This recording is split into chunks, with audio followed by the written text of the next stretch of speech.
Terima kasih Yang Mulia. Saya ada 3 pertanyaan kali ini.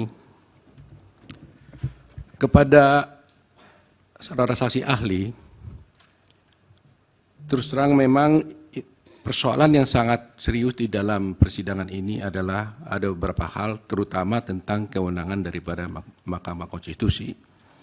Oleh karena itulah kami mengajukan tadi ahli pertama Pak Khoir untuk membicarakan tentang dari tinjauannya dari secara teoritis, dan sekarang kita ajukan ahli sebagai ahli untuk membicarakannya itu dari sudut pandang empiris. Ternyata memang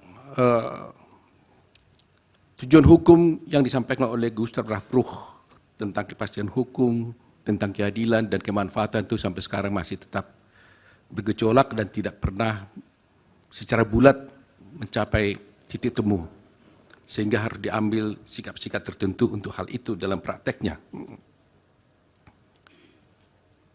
Persoalan tentang kewenangan berwenang atau tidak sudah jelas kita atur bahwa adanya pertentangan adalah kalau ada hukum positif yang sudah mengatur secara legalitas, apa masih memungkinkan Mahkamah Konstitusi bisa mengambil alih perkara tersebut.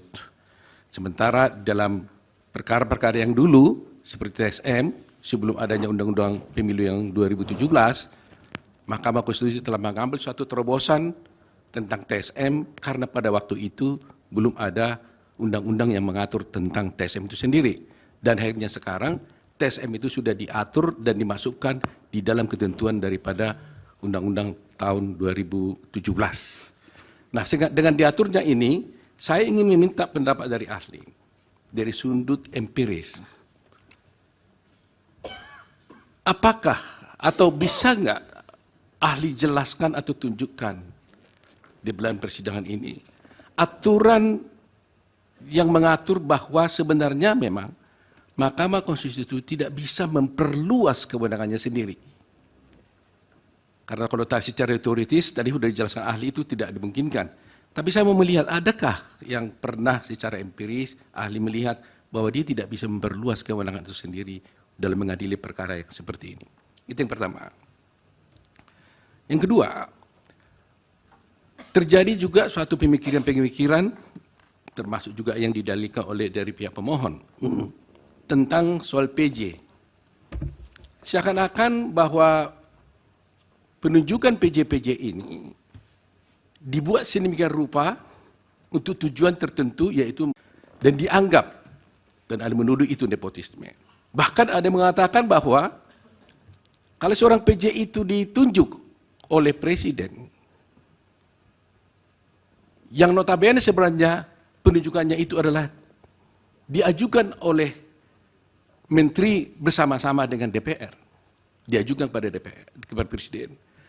Ada anggapan mengatakan bahwa oh itu pasti sudah diatur bahkan dengan main mata saja, dengan gerak tubuh saja katanya kemarin, bahwa itu bisa mempengaruhi PJ itu. Padahal kita lihat faktanya, di Aceh ternyata hampir seluruh PJ itu, hampir seluruh kepala daerah dan wali kota bupati di sana itu adalah mayoritasnya PJ. Tetapi kalau 02 kalah.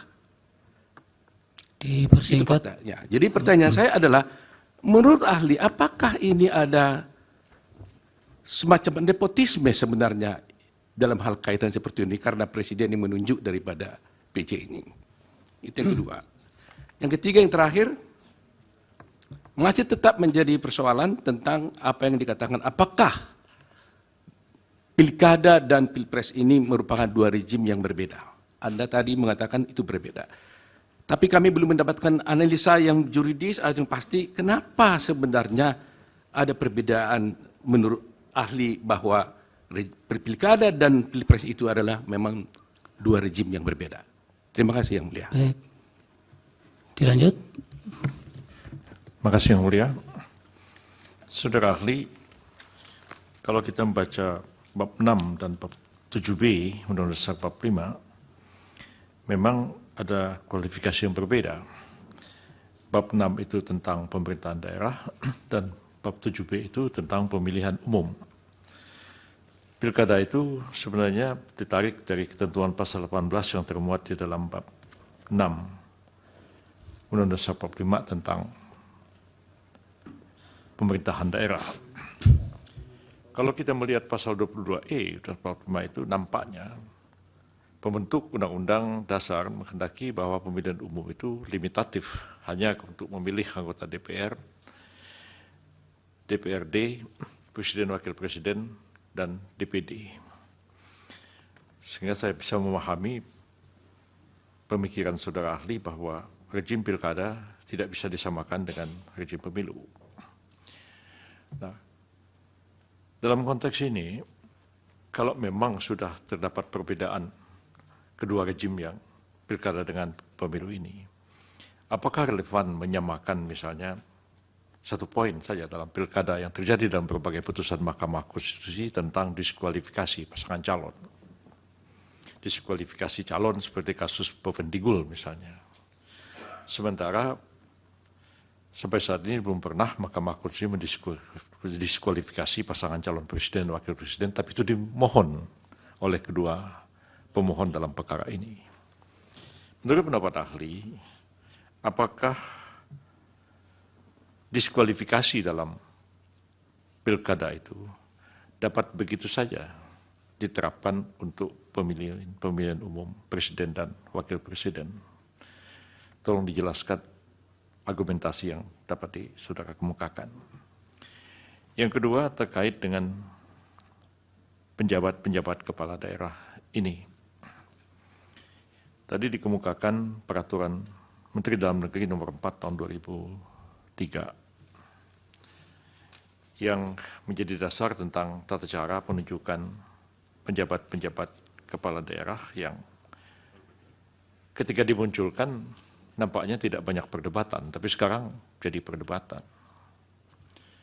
Tentu ini adalah latar belakang politik, bukan sekedar perumusan norma prosedur penunjukan PJ-PJ di dalam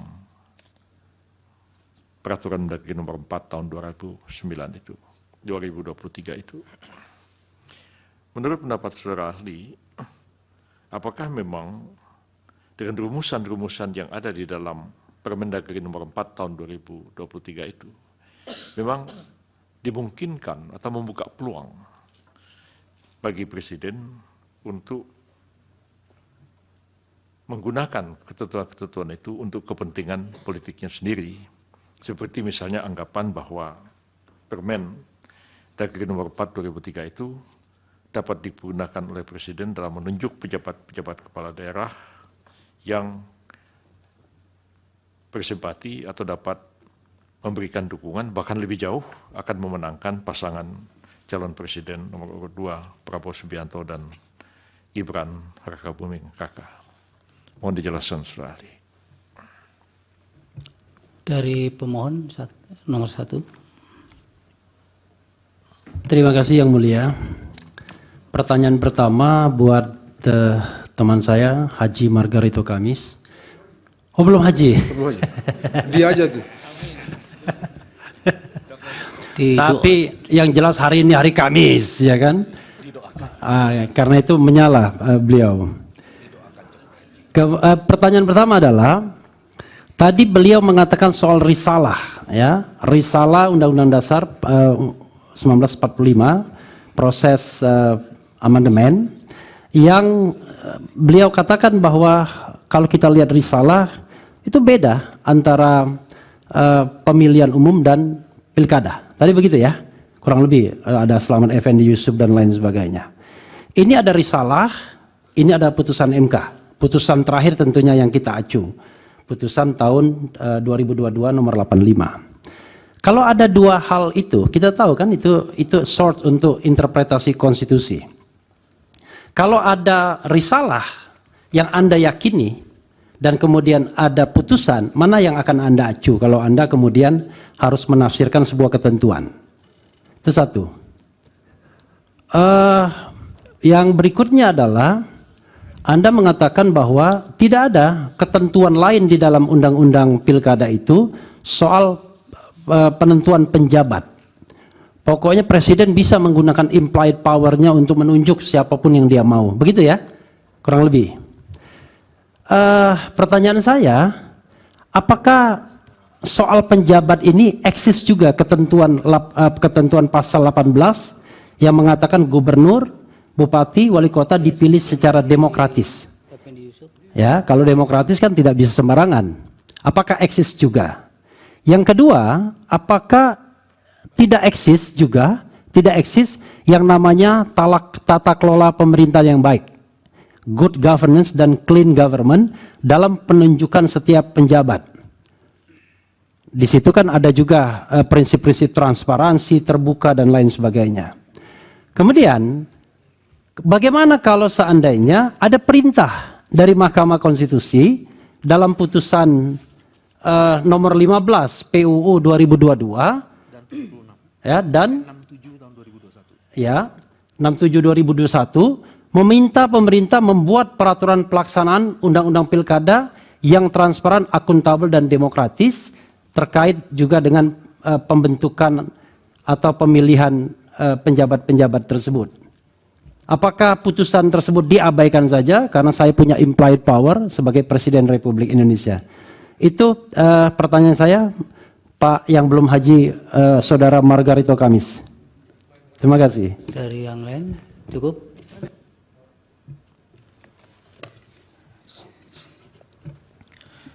Terima kasih Yang Mulia. Saya lanjutkan. Tadi saudara ahli menyatakan bahwa pilkada itu tidak bisa disamakan dengan pemilu. Padahal Mahkamah Konstitusi itu adalah final interpretation of Constitution, adalah tafsir final terhadap konstitusi adalah di Mahkamah Konstitusi. Baik dari putusan 55 sudah tegas Mahkamah Konstitusi menyatakan Mahkamah telah menegaskan bahwa tidak terdapat lagi perbedaan rezim pemilihan.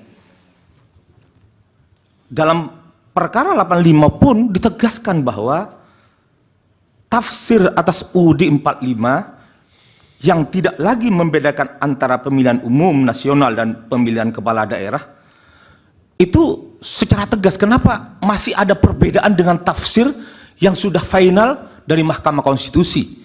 Itu pertanyaan pertama. Yang kedua adalah dalam penutup tadi seolah-olah Mahkamah dipaksa hanya mengadili angka-angka. Karena ini berbeda dengan pilkada, berbeda dengan apa, padahal dari tradisi putusan Mahkamah Konstitusi dari pemilu 2024, 29, 2014, Mahkamah juga mempertimbangkan hal-hal yang sudah bersifat kualitatif. Apakah forum ini akan memaksa kembali Mahkamah?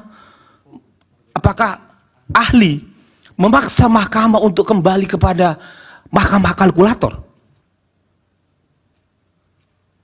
Apakah ahli akan memaksa Mahkamah ketika kami menhujahkan, mendalilkan fakta-fakta ada pelanggaran serius terhadap konstitusi?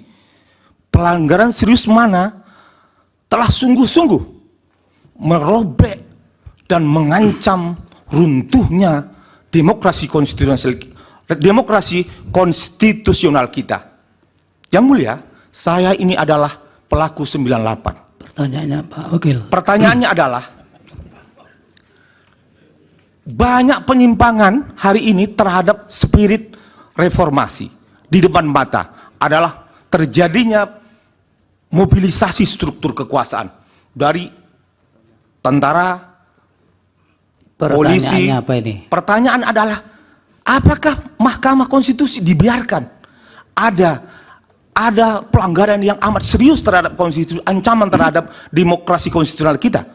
Apakah kemudian ancaman dari kampus-kampus untuk pengadilan jalan atau kita biarkan? Pertanyaannya berkaitan dengan hujah dari yang disampaikan oleh ahli yang kedua itu Prof. Khair tadi, ada Khairi berkaitan dengan darul mafasid muqaddamun alal jalbil masolih. Di depan kita ada nampak kerusakan yang luar biasa. Apakah ahli akan membiarkan meminta Mahkamah Konstitusi untuk membiarkan kerusakan yang luar biasa itu? Itulah Ya, yang sudah cukup, mungkin ahli jelaskan. Terima kasih. Baik, itu teman Pak Wakil Kamal pakai kacamata hitam sakit? Oh. Kalau sakit tidak apa-apa. Iya. Kadang-kadang kan anak muda suka hanya tampilnya kurang tepat. Ya, silakan dipakai kalau sakit. Dari pemohon 2, ada yang mau ditanyakan? Ada yang mulia. Tapi agak kurang komunikatif saya dengan ahli Margarito ini karena ketutupan nama tiang ini, nama mimbar ini. Saudara ahli, kita sama-sama tahu adanya putusan MK nomor 90. Kemudian kita juga sama-sama tahu ada undang-undang tentang kekuasaan kehakiman. Di dalam undang-undang tentang kekuasaan kehakiman itu secara tegas dinyatakan seorang hakim apabila ada benturan kepentingan harus mengundurkan diri. Kemudian terkait dengan undang-undang, dan dalam undang-undang tentang kekuasaan kehakiman itu juga disebutkan bahwa hakim konstitusi juga adalah hakim sebagaimana dimaksud di dalam undang-undang tentang kekuasaan kehakiman. Oke. Kemudian ketua Mahkamah Konstitusi pada waktu itu tidak mengundurkan diri, sehingga lahirlah putusan nomor 90. Berarti putusan MK 90 itu selain melanggar undang-undang tentang kekuasaan kehakiman, juga kental sekali dengan nepotisme. Bahkan di dalam undang-undang tentang kekuasaan kehakiman itu disebutkan akibatnya bisa berakibat batal demi hukum, sehingga tidak perlu dibatalkan. Itu satu. Yang kedua, berdasarkan putusan MK yang itu tadi, yang saya sebutkan tadi, kemudian mendaftarlah pasangan calon nomor 02, nomor urut 02, yaitu Prabowo dan Gibran. Pada saat pendaftaran itu belum ada perubahan atas PKPU. Masih menggunakan PKPU sebelumnya yang kalau dilihat dari PKPU itu tidak memenuhi syarat, yaitu umur 40 tahun. Padahal yang namanya perubahan atau mengundangkan PKPU itu harus dengan persetujuan DPR RI, dalam hal ini Komisi 2 DPR RI, kemudian diundangkan. Itu prosedur itu belum, tidak dilaksanakan. Maka tapi mendaftarlah pasangan ini. Terkait dengan hal itu, pertanyaan saya, kalau saya kaitkan dengan pernyataan dari Yang Mulia Hakim anggota Mahkamah Konstitusi, bahwa negara kita adalah negara hukum yang berdasarkan Pancasila. Ini dalam maknanya. Apakah saudara menganggap pendaftaran ini sah? Atau tidak boleh didiskualifikasi dengan berbagai alasan yuridis yang seringkali saudara pertahankan itu. Dan kita sering sekali berdiskusi, bahkan berdebat di berbagai stasiun televisi, saudara menyatakan hal itu. Nah, saya agak meragukan terkadang dengan pernyataan-pernyataan saudara ini, yang terkadang tidak konsisten. Seperti misalnya, pada tanggal 5 Maret 2024, saudara mengatakan bahwa Pilpres 2024 sama seperti Pilpres 2019. Berapa hari kemudian, tanggal 22 April 2019, saudara mengatakan 2024, pelaksanaan pemilu kali ini jauh lebih buruk dari pemilu-pemilu sebelumnya, bahkan lebih buruk dari pemilu di era Orde Baru.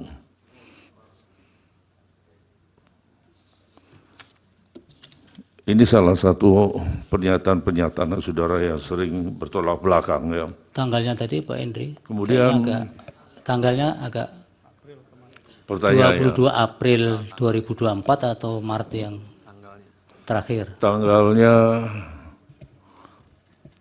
Kan ini kan baru di 22 April 2019.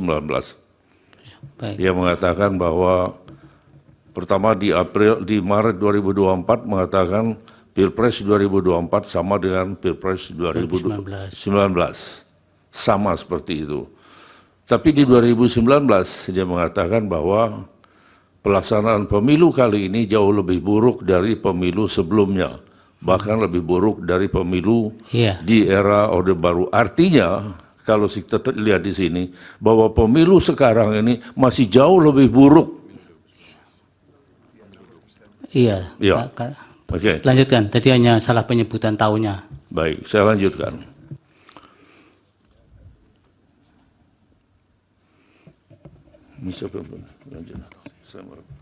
Sementara dari saya cukup ya Allah. Mungkin Silakan. lanjutkan waktu teman yang lain.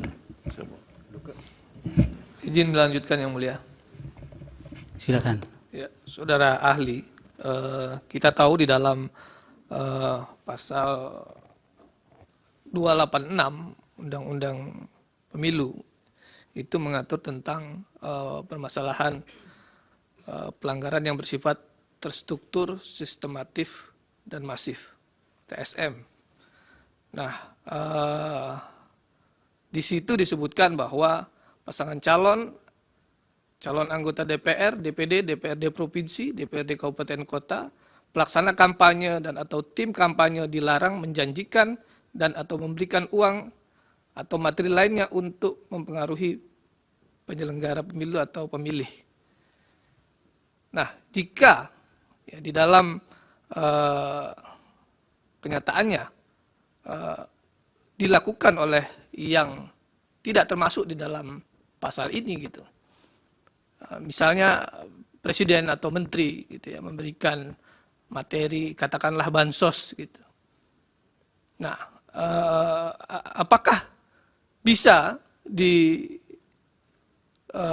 diperiksa di Mahkamah Konstitusi ini gitu ya? Karena pada kenyataannya ya, laporan-laporan yang telah dimasukkan ke Bawaslu itu ternyata tidak diregister, bukan merupakan pelanggaran gitu ya. Banyak temuan di lapangan, misalnya beras Bulog yang di atasnya ada stiker paslon 02, itu kemudian tidak dianggap sebagai sebuah pelanggaran gitu ya, dan itu terjadi secara masif.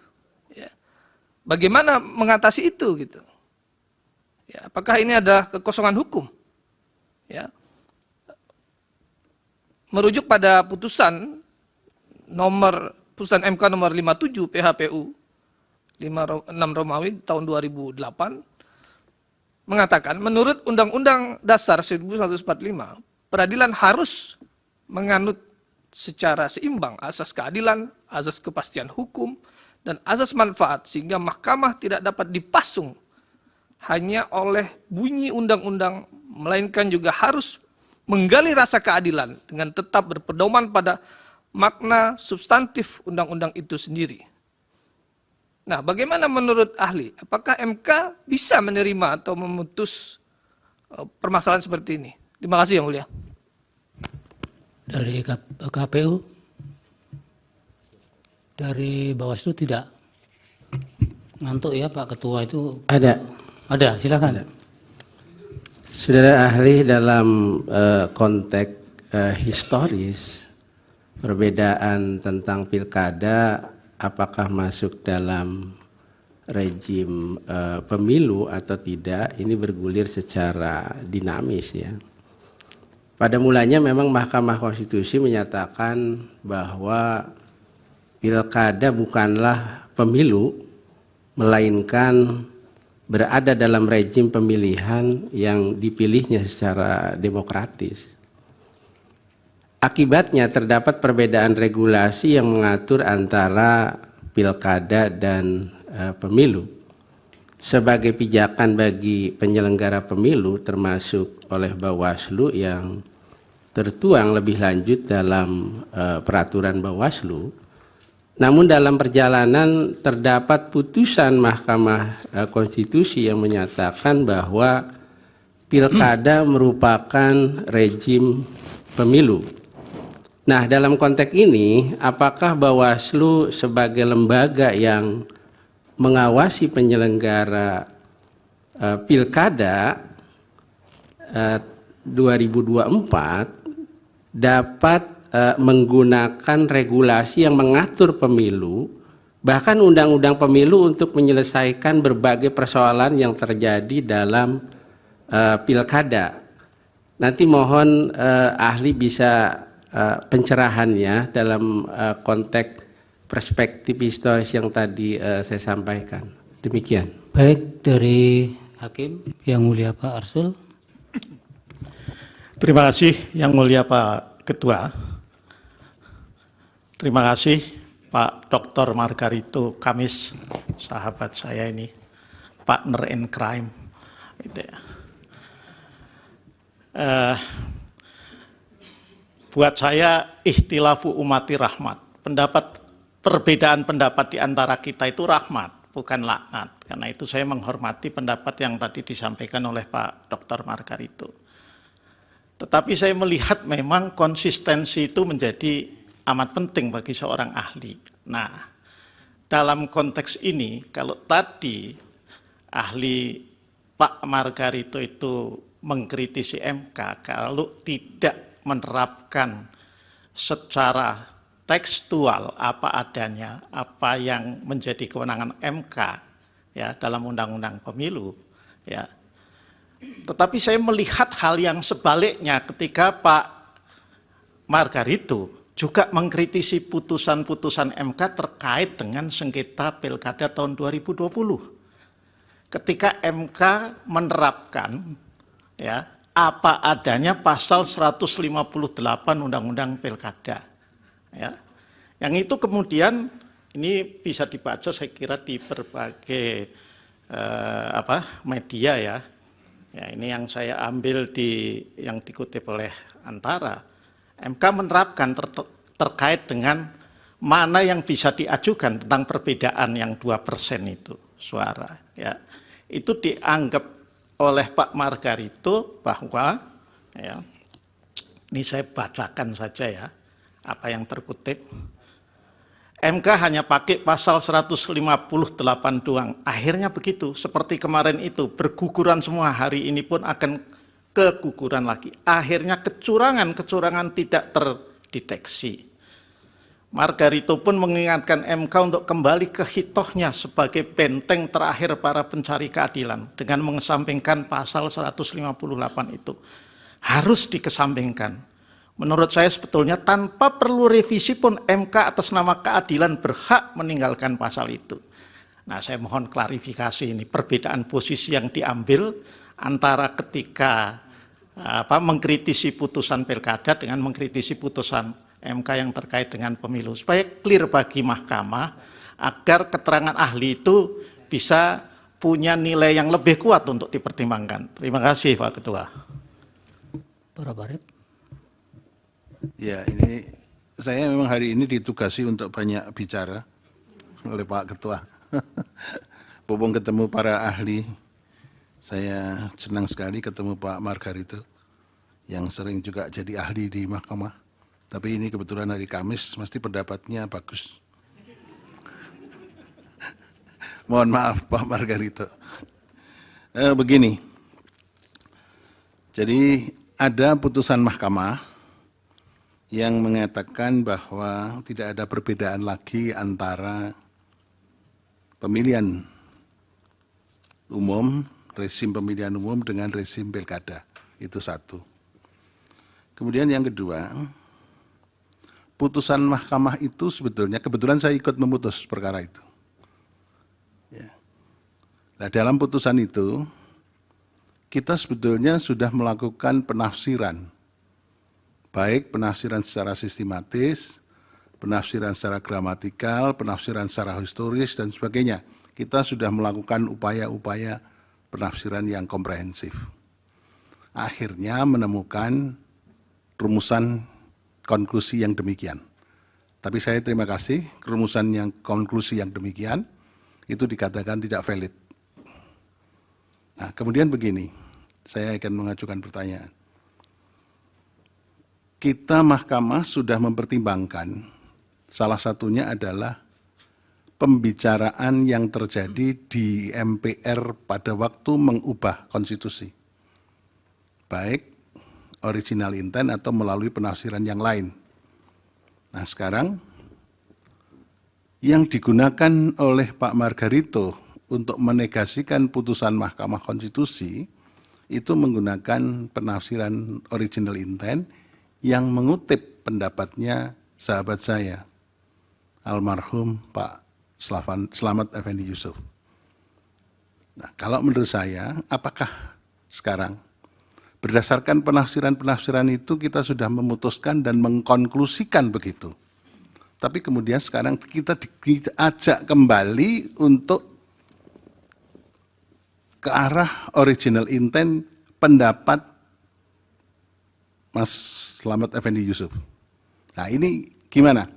Kalau menurut Pak Margarito Komes, tinggi mana pembicaraan seorang anggota atau dua orang anggota MPR dengan apa yang sudah diputuskan oleh Mahkamah. Karena putusan Mahkamah dikatakan tidak valid, menegasikan atas dasar salah seorang pendapat salah seorang anggota MPR. Yang itu juga masih perdebatannya masih panjang. Ada original intent yang di pendapatnya Pak Dr. Haryono yang pernah jadi Hakim Mahkamah Konstitusi, dan ada pendapat-pendapat yang lain yang kemudian sebetulnya sudah kita sarikan, akhirnya konklusinya sebagaimana putusan Mahkamah Konstitusi. Terima kasih. Terima kasih Prof. Dari Prof. Saldi. Terima kasih Pak Ketua. Pak Margarito? Halo? Jangan terlalu serius dengan catatan itu. Saya senang ya, tadi Pak Margarito mulai dengan statement Prof. Yusril guru saya. Satu, nanti akan saya sambungkan. Yang kedua, sebetulnya kemarin ketika kita sudah melihat list nama yang diberikan oleh kuasa hukum pihak terkait, ada nama Pak Margarito, kita bilang semuanya seragam. Wah, ini hari Kamis besok nih pasti akan jauh lebih cemerlang pendapatnya Pak Margarito. Karena biasa jadi ahli di sini kalau hari Kamis itu kelihatan begitu. Tapi kalau hari-hari lain tuh nggak secemerlang yang hari Kamis itu. Karena ini kesesuaian nama dengan hari saja itu Pak Margarito. Saya masih ingat sebagai seorang murid Profesor Yusril, mungkin Pak Margarito belum mengambil semua ilmu beliau menurut saya. Nah ini, saya masih ingat perdebatan-perdebatan Profesor Yusril dengan almarhum Profesor Harun Ar-Rasyid tahun 2000, 2001, 2002. Berkait dengan TAP MPR. Ketika itu Prof. Harun menegasikan TAP MPR itu sebagai sumber hukum ya, Prof. Yusril ya. Prof. Yusril mengatakan begini, betapapun hebatnya seorang ahli, tapi kalau ada norma tertulis, ada putusan pengadilan, maka pendapat ahli itu menjadi gugur kalau dibawa dalam konteks hukum. Nah oleh karena itu Pak Margarito, ini ada putusan pengadilan loh, yang dikatakan tidak valid, dan itu mungkin nanti Pak Margarito selesai ini nanti datang lagi ke Prof. Yusril untuk menuntut ilmu beliau secara khafah begitu, kalau dalam konsep agamanya. Terima kasih Pak Ketua. Cukup ya? Silakan Pak Margarito.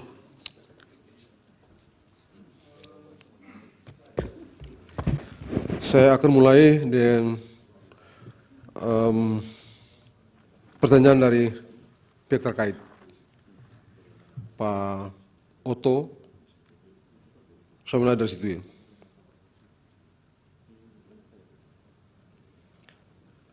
Apakah MK bisa melampaui dan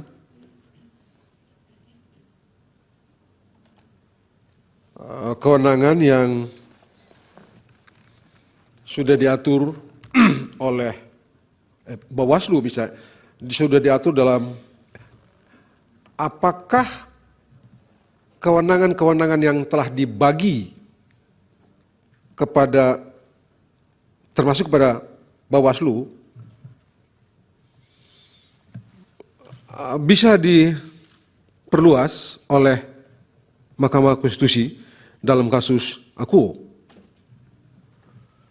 Saya berpendapat tidak. Yang sudah dibagi, misalnya itu ada laporan, ada pelanggaran proses, sengketa administrasi, misalnya, selesaikan di Bawaslu. Tidak ke MK.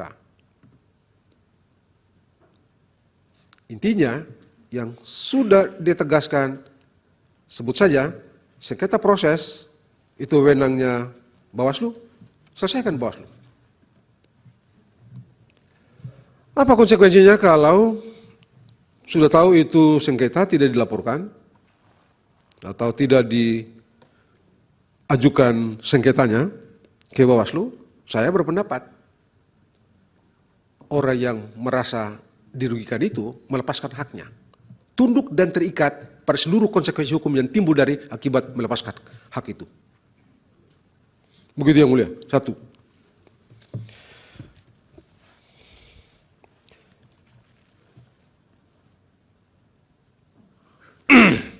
Yang kedua, apakah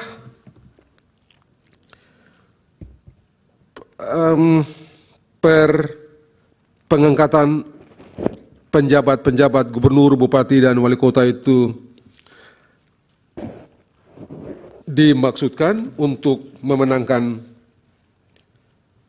sebut saja, Pak Prabowo dan Pak Gibran dalam Pilpres? Saya berpendapat tidak. Bagaimana caranya memenangkan orang itu dengan cara mengangkat pejabat gubernur, terus Pak Prabowo dengan Pak Gibran menang? Bagaimana caranya? Satu. Yang kedua, ini perintah undang-undang. Kalau tidak diangkat karena takut nanti penjabat-penjabat itu akan memenangkan atau menyalahgunakan wewenang atau apapun yang dapat disebut atau disamakan dengan itu, terus tidak diangkat hanya karena takut akan dituduh untuk memenangkan Pak Prabowo dengan Pak Gibran. Terus apa yang mesti dilakukan? Dan kalaupun terjadi dalam kenyataan real, konkret, itu terjadi tindak tanduk yang dinilai menguntungkan, tindak tanduk itu harus diperiksa. Tidak boleh ngomong-ngomong, harus diperiksa oleh aparatur yang diberi wewenang untuk memeriksanya. Sepanjang tidak ada itu, kalau urusan persepsi, oh silakan aja. Nah, politik kan urusannya persepsi. Dalam hukum urusannya bukti. Supaya orang itu kita dapat secara meyakinkan secara hukum mengkualifikasi tindakan orang itu sebagai tindakan yang memberikan keuntungan kepada, sebut saja 02, pasangan Pak Prabowo dengan Pak Gibran, maka itu orang harus diperiksa. Kalau tidak diperiksa, Anda terima. Kalau cuma ngomong-ngomong, nggak bisa ngomong. Ngomong-ngomong itu tidak punya nilai apa-apa.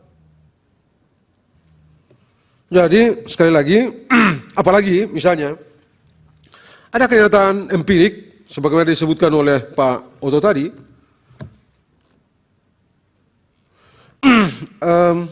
di dua tempat, di Aceh sama di Sumatera Barat, kampungnya Profesor Saldi ini, kalah itu Pak Prabowo, kalah juga si Gibran tuh, kalah juga Pak Gibran. Mana, apa memang di kampungnya Profesor Saldi sana tidak ada pejabat? Apa tidak ada? Ada juga. Maka mereka bilang lebih banyak lagi. Coba, bagaimana coba menjelaskan itu? Ada satu hal yang bersumber dari hal yang sama, tapi outputnya berbeda. Jadi ini mesti ada urusan ini memberikan keuntungan berpihak kepada pasangan calon nomor 2, tidak bisa diomongkan saja. Kalau itu ditemukan ada tindak tanduk yang dinilai dengan penelaran yang logis menyimpang, periksa itu orang. Undang-undang memberikan kewenangan itu kepada semua orang. Kalau tidak dilakukan itu, maka orang itu harus dianggap menerima kenyataan itu, tunduk pada seluruh konsekuensi hukum yang timbul dari melepaskan hak itu. Begitu yang mulia.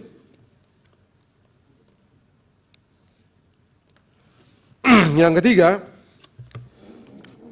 ini sekaligus dengan Pak, karena secara substansial ini relevan dengan pertanyaan yang mulia Profesor Arief. Ini soal pilkada dan pemilu ini. Saya tadi berpendapat, pilkada dan pemilu itu dua rejim yang berbeda.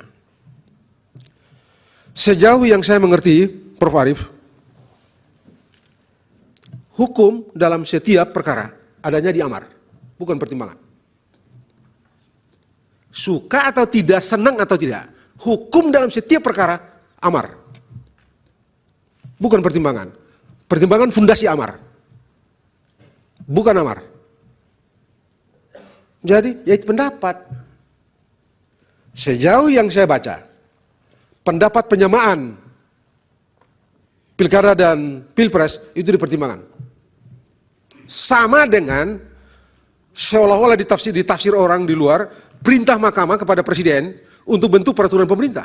Padahal itu ada di pertimbangan. Teksnya juga bentuk peraturan perundangan, bukan peraturan pemerintah. Bagaimana kita bilang peraturan perundangan itu sama dengan peraturan pemerintah? Spesifik pemerintah? Tidak. Jadi sebenarnya, kalau toh itu diberikan, katakanlah itu kalau itu di amar putusan, teks peraturan perundangan itu, kalau ada teks itu, berikan diskresi kepada presiden, pilihan untuk memilih satu di antara beberapa bentuk hukum yang tersedia dalam sistem hukum kita. Dan bentuk hukum apapun yang dipilih oleh presiden sah. Yang mulia Profesor Arief, karena ini berkaitan sekaligus tadi itu, Prof, saya tidak menunjuk Slamet, almarhum Slamet Effendi Yusuf itu. Saya menunjuk putusan pertimbangan yang dipakai di Mahkamah Konstitusi itu justru menunjuk putusan pendapatnya Profesor Pak Slamet. Perdebatan itu panjang. Saya kutip di dalam sini. Banyak itu perdebatan. Ada Rusnaniar,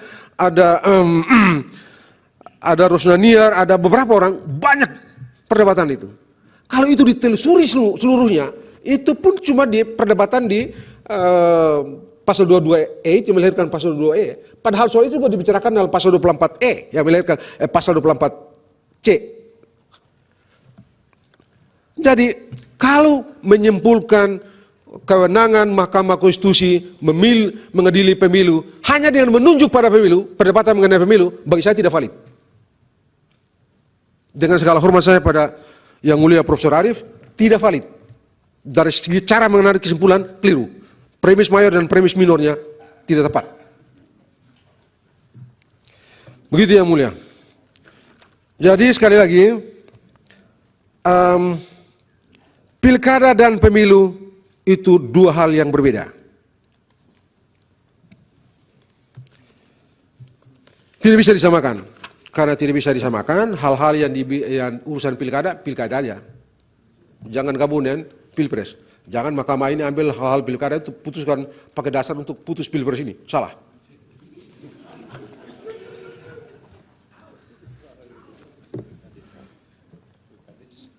Oh, nanti, nah itu dia, jangan-jangan satu waktu ini pemilihan kepala desa dibawa juga ke sini. Kan celaka juga kita nih.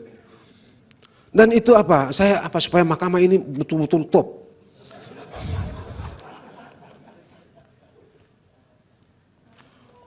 Oh iya, soal urusan diskualifikasi ini.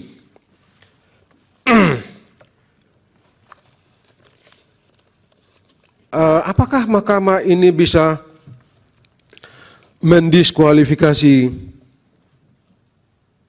pasangan calon? Sebagai orang hukum, apa dasarnya? Apa dasarnya? Orang itu tidak memenuhi syarat? Ataukah pelanggaran-pelanggaran itu sedemikian kacaunya dan tidak bisa dibicarakan? Konkret, bawa ke sini buktinya.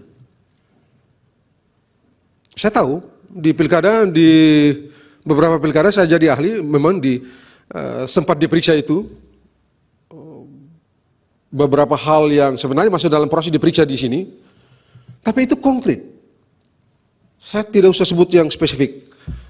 Satu pilkada pada waktu itu dalam perhitungan di KPU itu rusak semua itu C1 itu tipex double tipex sudah diprotes di KPU sidang itu, di sidang di rekapitulasi KPU masa bodoh di sini dipersoalkan. Bagi saya logis. Itu pilkada. Ada dasarnya, ada peristiwa konkret yang menurut akal sehat logis untuk dicek. Sekarang kembali ke pertanyaan Prof. Yusril, ini guru saya. Saya itu sebenarnya dulu mau ambil hukum ekonomi, ketemu Pak Yusril bilang, nggak usah, satu waktu nanti tata negara itu penting, kamu jadi orang tata negara saja. Nanti saya bantu, kamu memberikan rekomendasi, kamu masuk tata negara. Ya sudah, kita bikin lagi, saya bikin tuh proposal di pramuka di pojok tuh. Kan dari kampung, Prof. Ini gara-gara Prof, ya sudah. Nah, setelah itu selesai doktor, ikut lagi beliau ke Seknek. Beliau berhenti, saya berhenti juga. Iya benar. Beliau berhenti dari Seknek, saya berhenti juga. Saya bilang, Prof, beliau nggak mau saya keluar dari Seknek. Saya bilang, nggak, Prof, saya yang diajarkan oleh orang tua saya, orang yang membawa saya saya tidak bisa tinggalkan orang yang membawa saya dalam keadaan susah. Jadi Prof berhenti, saya berhenti juga. Berhenti saya. Benar. Saya bilang sama Prof. Dilanjutkan jawabannya. Baik. Jadi tidak bisa didiskualifikasi. Suka atau tidak, senang atau tidak. Saya selalu mengatakan hukum tidak ada urusan dengan suka dan tidak suka. Hukum memaksa kita untuk objektif. Hukum mengharuskan kita untuk objektif. Sebab kalau suka dan tidak suka, rusak. Ya sudah waktunya Pak Margar itu sudah mau habis. Yang tidak konsisten tadi dijawab. Yang tidak konsisten. Tadi Prof. Sadi sudah jawab. Pak Arsul, Pak Henry Iya, kan Pak mengatakan Sadi. Anda tidak. Oh iya. Silakan jawab. Saya mulai dulu dari Prof. Saldi. Apakah dengan pendapat saya itu Mahkamah berubah? Mahkamah berubah. Apakah dengan pendapat saya itu Mahkamah berubah? Tidak kan? Apakah dengan pendapat saya itu norma berubah? Tidak. Saya mesti berpendapat. Dan karena itu saya ikuti. Karena tidak pernah berubah dari ya seperti ini sikap saya. Tidak berubah. Saya kan di perdebatan mengenai putusan MK 90 itu, saya bilang mau 1000 sarjana hukum mengatakan putusan itu tidak sah. Sah itu putusan. Putusan itu saya bisa dikoreksi dengan putusan. Tidak ada dengan cara lain. Jadi begitu Prof. Saldi. Kemudian abang saya, Pak Henry, hormat. Yang terakhir itu 1000% bohong. Salah itu. Itu orang bolak-balik itu. Tidak. Yang saya bilang pilkada 2024 lebih buruk itu 1000% bohong. Orang ngarang-ngarang itu. Kalau Pak Henry sangkal itu, maju ke depan, kita berdua ambil Al-Quran, sumpah. Siapa yang bohong, mati dia. Keluar dari sini mati. Karena itu bohong itu. 1000% bohong. Tidak. Ya, kalau saya bilang pemilu 2024 itu jauh lebih baik dari pemilu 2019, betul. Kalau itu tidak perlu disumpah. Tidak perlu disumpah, ada itu. Kemudian tadi yang terakhir ya Pak Kamal tadi. Pak Kamal tadi, begini, urusan negara hukum demokratis naik dan turun itu urusan persepsi. Sangat persepsi. 2019 juga kami juga berpendapat sama ini. Negara ini tenang-tenang aja nih. Jadi soal persepsi aja, demokrasi pemilu ini akan begini-begini, demokrasi akan runtuh, enggak lah, tidaklah. Ada pemilu jauh lebih buruk, tapi tidak seperti ini. Tidak mengakibatkan negara hukum turun kualitas, enggak. Demokrasi ini kan barang yang tidak memiliki bentuk akhir. Sesuatu yang terus-menerus berproses. Jadi karena dia terus-menerus berproses, bagaimana caranya menentukan dia naik atau turun? Terakhir Pak Refli tadi, saya merasa penting untuk menjawab ini putusan Pak Refli, pertanyaan Pak Refli ini. Risalah dan putusan. Oh, risalah itu bukan hukum kok. Bagaimana bisa dia dibandingkan dengan putusan? Dan kalau putusan amar, hukum dalam putusan itu amar, hukum dalam putusan itu amar, bukan di dalam pertimbangan. Pertimbangan cuma memberikan fondasi. Ya, bagaimana caranya membandingkan itu? Orang satu bukan hukum, satu hukum, membandingkan dua hal yang berbeda. Tadi Hair sudah bicara itu. Tidak masuk akal. Menyamakan dua hal yang berbeda juga tidak masuk akal. Jadi saya kira pertanyaan juga ya. Kemudian mengenai pengangkatan pejabat demokratis bla bla bla segala macam ini. Ini demokratis ini barang ini sudah dibicarakan dari zaman Yunani kuno sampai sekarang ini begitu. Aristoteles kan jelas ini. Ini bentuk pemerintahan yang tidak bagus. Ini sebabnya di perdebatan pembentukan konstitusi Amerika Serikat orang tidak bicara mengenai demokrasi, orang bicara mengenai republik. Ini barang busuk ini. Demokrasi ini. Coba lihat aja kita yang belajar ilmu tata negara ini. Kemudian bagaimana dengan putusan MK? Sekali lagi, putusan MK dia menjadi hukum norma imperatif harus berlaku, yaitu kalau amar. Menurut tidak. Bagi saya prosedur cara menemukan calon gubernur, calon pejabat gubernur, pejabat bupati, pejabat wali kota yang diatur dalam Permendagri nomor 4 2003 itu akuntabel, beralasan dipakai, dia harus dianggap legitim, demokratik dengan semua definisi yang mungkin kita berikan padanya. Bagaimana dengan putusan?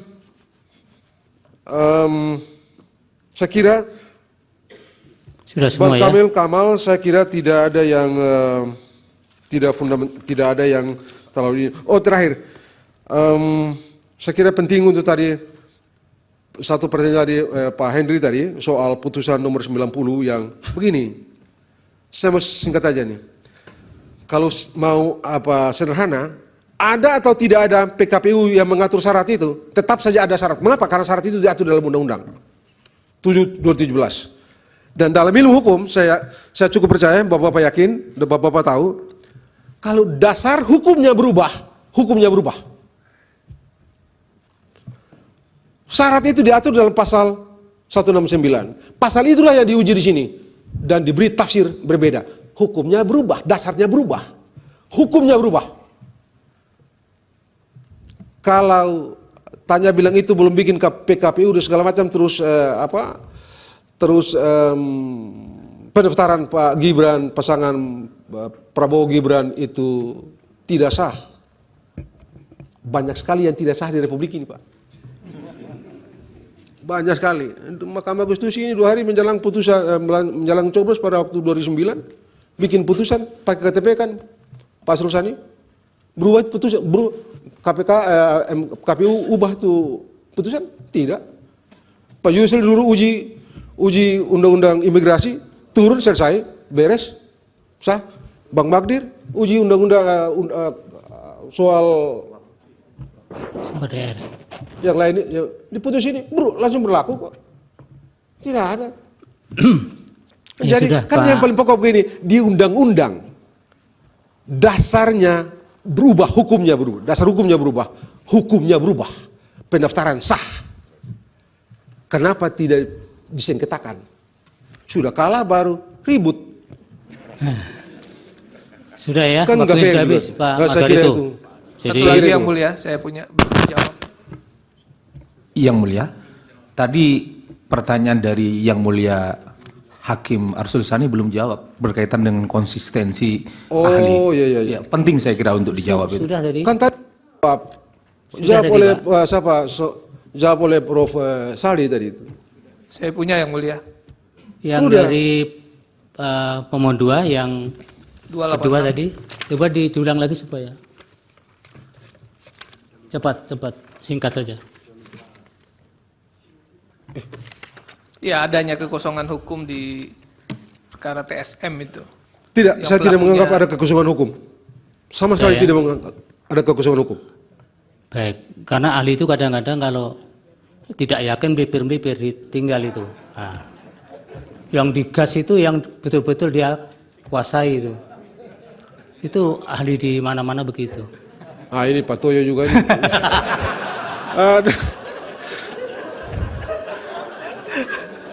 Ini belum tidur Pak Toyo dari jam 3. Oke. Sekarang tadi panggil saya tidur di luar Iya. sana. Waktunya sudah habis, jadi tidak ada dialog lagi. Baik. Tapi yang paling penting Pak Margarito, bahwa putusan MK itu satu kesatuan antara pertimbangan dengan amar. Itu supaya publik tahu. Tidak ada lagi waktu untuk Nggak fair membantah juga itu. Silakan, waktu sudah habis. Terima kasih Pak Margarito. Mudah-mudahan keterangannya bermanfaat untuk pengambilan putusan ini. Amin, amin. Makasih Sebelum banyak. Pak Margarito meninggalkan tempat, saya izin Pak Ketua. Saya mengatakan 1-2 patah kata. Pak Margarito, terima kasih atas nasihatnya kepada Mahkamah supaya Mahkamah Konstitusi top. Terima kasih banyak. Assalamualaikum warahmatullahi wabarakatuh. Waalaikumsalam.